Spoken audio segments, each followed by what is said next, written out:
How to enable or disable glide across spacebar to move cursor in Gboard on Samsung Galaxy S26, S26 Plus or Ultra. First tap on the home button to return back to the home screen. Then swipe down at the top and tap on the settings icon.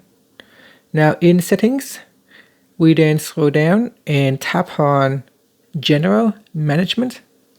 After that, tap on Gboard Settings. Then tap on Glide Typing. From here, tap on Glide Cursor Control. Tap on the toggle button to turn it off or switch it on. Now if I switch it off, here on my keyboard, if I try to glide it, nothing happened. But if I switch this on, and when I try to glide across the spacebar like this, it will allow me to move the cursor back and forth within that line. And that's it. Thank you for watching this video. If you find it helpful, please like and subscribe to my channel for more videos.